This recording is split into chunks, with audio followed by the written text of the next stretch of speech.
आऊज़ुबिल्लाहिमिनश्शैतानिर्रजीम बिस्मिल्लाहिर्रहमानिर्रहीम। आज रकम नवंबर 2024 है और 31 अक्टूबर 2024 को FBI ने तारीख ना बढ़ाने का फ़ैसला किया है और SRO 1638 2024 के तहत आज ATL लिस्ट को अपडेट कर दिया गया है। बहुत सारे मेंबरान की तरफ से रब्ता किया गया है कि इस मसले को हल करें कि आज जिन की हमने एक्सटेंशन अप्लाई की है तो उस सूरत में अब क्या होगा, क्योंकि ATL की लिस्ट में वो नॉन एक्टिव अपीयर हो रहे हैं और जिनकी हम एक्सटेंशन अप्लाई नहीं कर सके तो उनका तरीक़ेकार क्या होगा। तो इस सिलसिले में वीडियो मैं रिकॉर्ड कर रहा हूँ ताकि जो हमारे मेंबरान हैं मुल्तान टैक्स बार वो इसको देख सकें और देख के आगे जो उन्होंने फ्यूचर प्लानिंग करनी है, ऐसे टैक्स गुजारान जिनकी उन्होंने एक्सटेंशन अप्लाई की है उनके साथ क्या ट्रीटमेंट होगी, और जिनकी एक्सटेंशन अप्लाई नहीं की तो क्या वो 2023 का भी गुसवारा जमा करा के ATL का चालान जमा कराएंगे या 2024 की ही जो रिटर्न है उसको ही अपडेट जमा कराएंगे या चालान जमा कराने के लिए रकम मार्च तक का इंतजार करना पड़ेगा 2025 का। तो ये बहुत सारे सवालात थे जिसको हम आंसर करने लगे हैं। सबसे पहले तो मैं SRO 1638 2024 जो कि 18 अक्टूबर 2024 को FBI ने जारी किया था और उसमें ATL का सारा तरीक़ेकार जो रूल 81B है उसको सारा उन्होंने मॉडिफाई कर दिया है और उसको मॉडिफाई करने के लिए उन्होंने जो मेन कंसर्न जो उन्होंने किया है वो तब्दीली की है और ये की है कि लेटेस्ट टैक्स ईयर का एक डेफिनेशन उन्होंने एक्सप्लेनेशन डाली है और उसमें लेटेस्ट टैक्स ईयर जो भी होगा जिसका आखिरी दिन गुजर चुका होगा रिटर्न फाइलिंग करने का, चाहे वो सेक्शन 118 है चाहे 119 है, चाहे बोर्ड ने 214A में कोई एक्सटेंशन दी है, कमिश्नर साहब की तरफ से एक्सटेंशन दी गई है, चीफ कमिश्नर साहब की तरफ से 15 दिन की एक्सटेंशन दी गई है। तो उसके बाद जो शख्स भी अपना गुसवारा जमा कराएगा तो वो non late filer late consider होगा या नॉन एक्टिव कंसिडर होगा। तो इस सूरत हाल में अब क्योंकि हमारे बहुत सारे मेंबरान हैं कल बैठ कर एक्सटेंशन अप्लाई की हैं और एक्सटेंशन अभी कमिश्नर साहब के लोगन में मौजूद है, अभी अप्रूव नहीं हुई।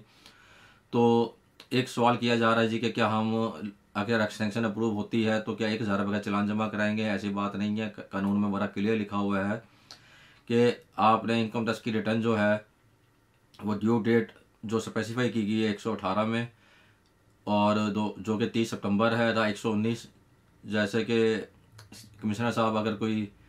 एक्सटेंशन अलाउ करेंगे या फिर 214A जैसे कि 14 अक्टूबर और 31 अक्टूबर जो बोर्ड ने बढ़ाई है,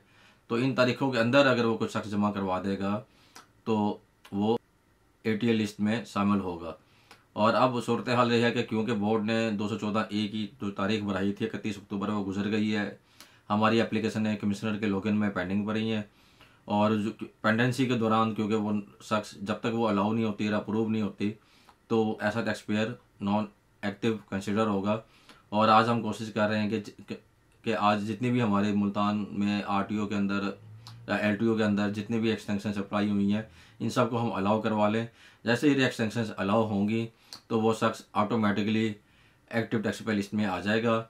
उस वक्त तक आ जाएगा जब तक कि 15 दिन के लिए अलाउ हो रही है। अगर 15 नवंबर तक के लिए उसको अलाउ होता है तो 15 नवंबर के बाद अगर गुसवारा जमा नहीं कराएगा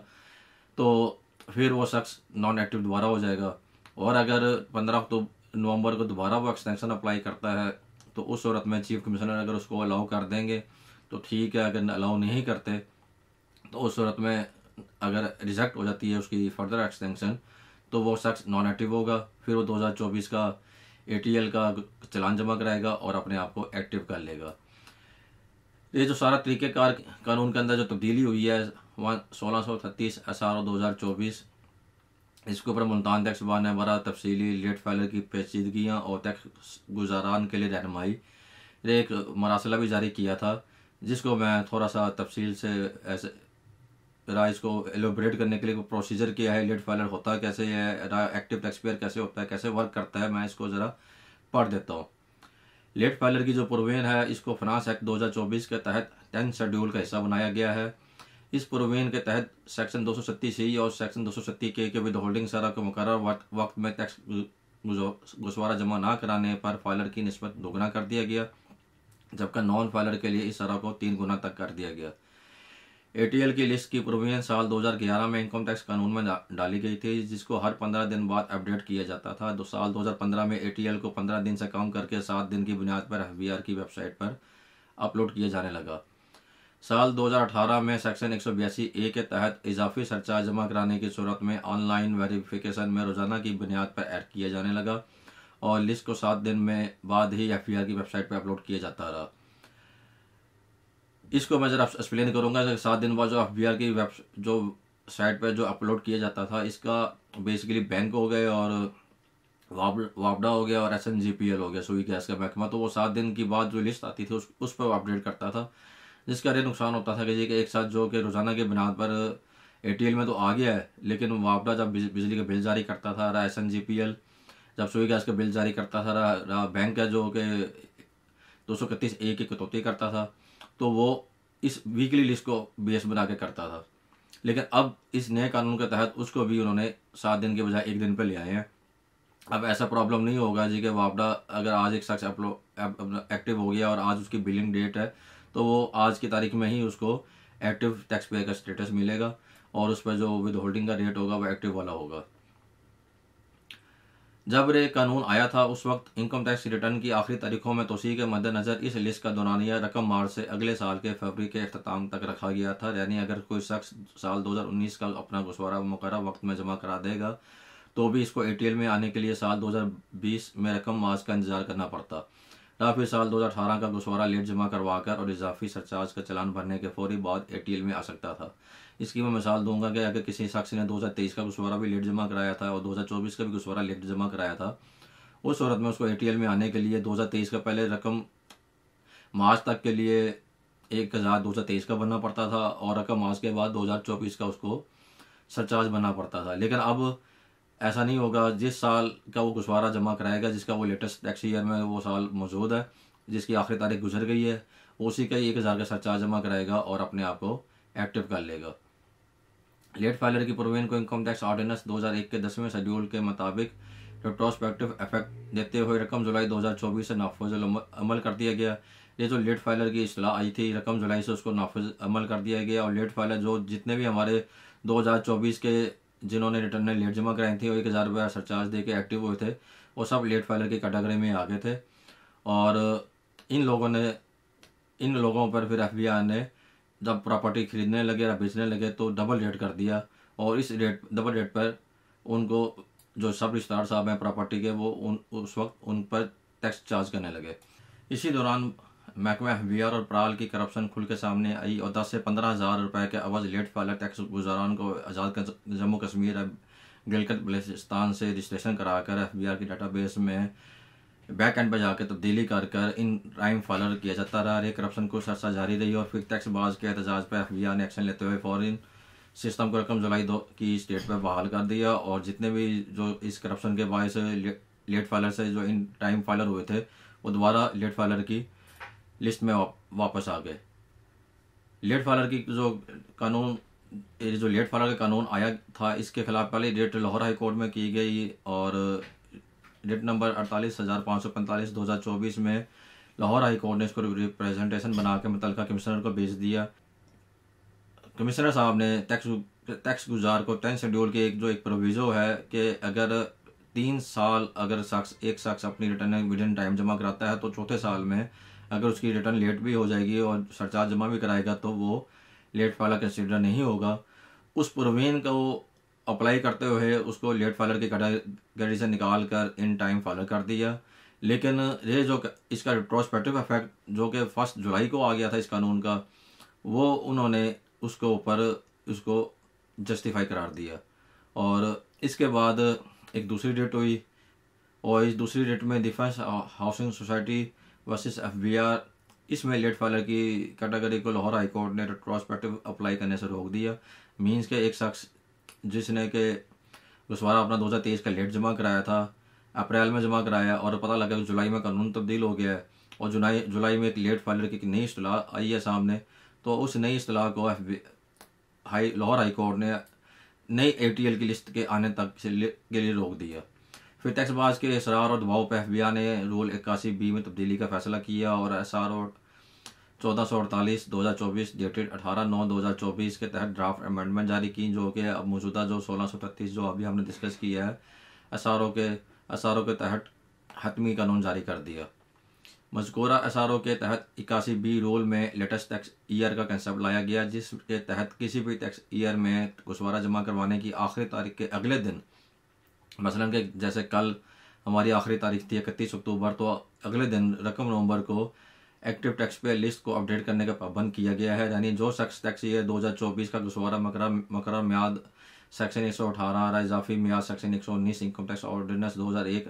अपना गुसवारा जमा करा देगा, तो वो साल गुसवारा जमा कराने की आखिरी तारीख के अख्ताम पर ATL लिस्ट में शामिल होगा। और अगर इस दौरान टैक्स गुजार ATL में आना चाहता है तो अपने पुराने तरीक़ाकार के मुताबिक साबका साल यानी 2023 का गुसवारा जमा करवा के इजाफी सरचार्ज का चालान बनना होगा। ये मैं बात कर रहा हूँ 31 अक्टूबर से पहले की। अगर कोई शख्स 31 अक्टूबर से पहले अगर एक्टिव टैक्स पे लिस्ट में आना चाहता था तो वो 2023 का गुसवारे का 1,000 का सरचार्ज जमा कराता है। लेकिन आज 9 नवंबर क्योंकि आखिरी तारीख गुजर गई है, तो अब 2023 का गुसवारा जमा कराने की कंडीशन नहीं रही, सिर्फ 2024 का गुसवारा जमा करा कर ही वो खुद को एक्टिव कर सकता है। इस एसआरओ में एक इजाफी रूल को मुतारफ़ करा के FBR के सिस्टम की वल्नरेबिलिटी को दूर करने के लिए AJK और गिलगित बल्तिस्तान में जो फाइलर बनने के लिए टेम्पररी और परमानेंट एड्रेस का मुतलका इलाका होना ज़रूरी करा दिया गया। मीन्स कि अगर कोई शख्स अगर AJK और गिलगित बल्तिस्तान में से अगर एक्टिव टैक्स पे लिस्ट में आना चाहता है तो वो अपना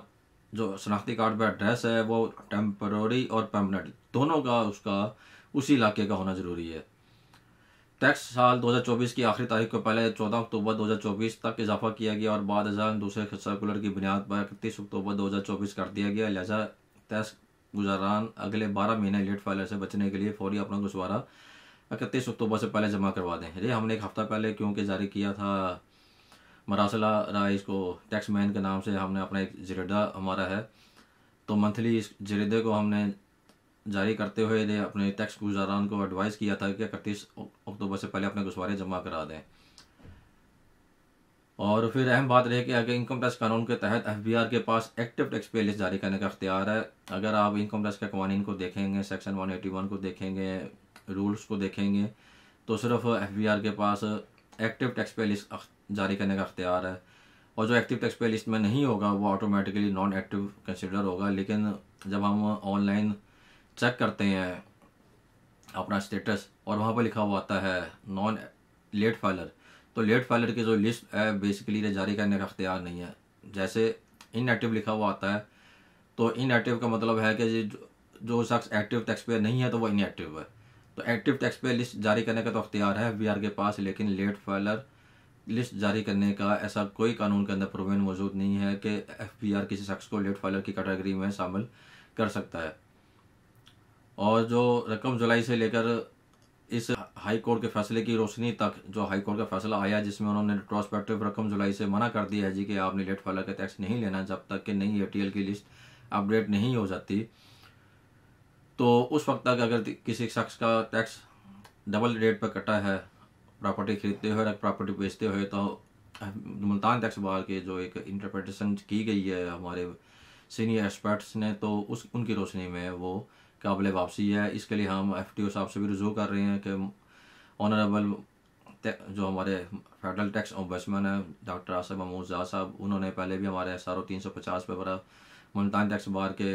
लेटर पे इनिशिएट लेते हुए उसको माल एडमिनिस्ट्रेशन करार दिया। और इसी तरह इसको भी हम कहेंगे जी कि एज ए पॉलिसी, जैसे आपने टीचर्स का 153(1)B में टैक्स कटा हुआ सैलरी में एडजस्ट करा कर रिफंड करवाए हैं, इसी तरह इन लोगों का जो टैक्स गुजारान है जिनका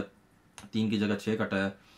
तो ऐसे टैक्स गुजारान का टैक्स रेट जो फालतू टैक्स है वो भी इसको एक्शन लेते हुए इनसे FBR को वापस करने का हुक्म जारी करें। तो ये गुजारासात थी हमारी। और इस गुजारासात में एक बात क्लियर है कि जो शख्स आज नॉन एक्टिव हो गया है तो वो वेट करे,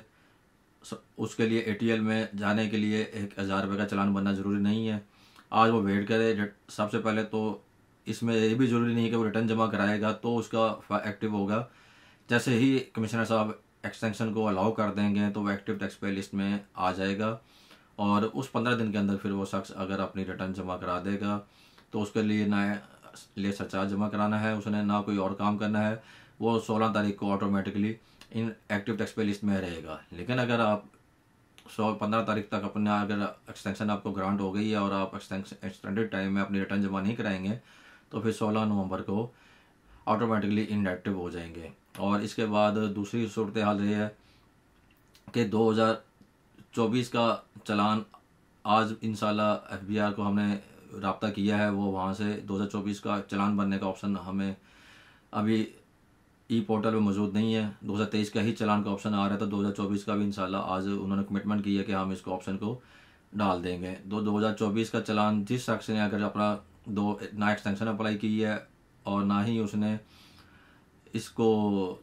अब रिटर्न जमा कराता है, तो अब रिटर्न जमा कराने के बाद फिर वो 1000 रुपये का सरचार्ज लाजमी जमा कराएगा। और तीसरी सूरत हाल ये है कि जी कि अब रकम मार्च वाला कंसेप्ट ख़त्म हो गया है। अब रकम मार्च का इंतज़ार किसी ने नहीं करना। जो आखिरी तक्सीर जिसकी आखिरी तारीख गुजर गई है उसके तहत ही एक्टिव हुआ करेंगे। और एक्टिव होने के लिए फिर 1000 रुपये अगर लेट है तो 1000 रुपये आप जमा कराएंगे, अगर EOP है तो 10,000 जमा कराएंगे। और इसी तरह जिन्होंने अपनी रिटर्न विदिन टाइम जमा करा दी है उनके लिए कोई मसला नहीं है, वो 2024 की लिस्ट पर फाइलर हो चुके हैं। तो मीन्स के ये जो एम्बिग्यूटीज़ हैं हमारे मेम्बरान के जहन मेरे दूर हो जाएं कि अब फिर मैं दोबारा रिपीट कर रहा हूँ कि रकम मार्च वाला कंसेप्ट ख़त्म हो गया है। मुझसे कई दोस्तों ने रब्ता किया जी कि क्या अब हम रकम मार्च को ही चालान जमा करा के एक्टिव होंगे, ऐसी बात नहीं है। वो आज चालान जमा कराएं अगर उनकी रिटर्न लेट है, और अगर एक्सटेंशन अप्लाई की है तो एक्सटेंशन ग्रांट होने का वेट करें, ऑटोमेटिकली वो एक्टिव टैक्स पे लिस्ट में आ जाएंगे। इन ख्यालात के साथ आपका जनरल सेक्रेटरी मोहम्मद इमरान गाजी आपसे इजाज़त चाहेगा। अल्लाह निगहबान।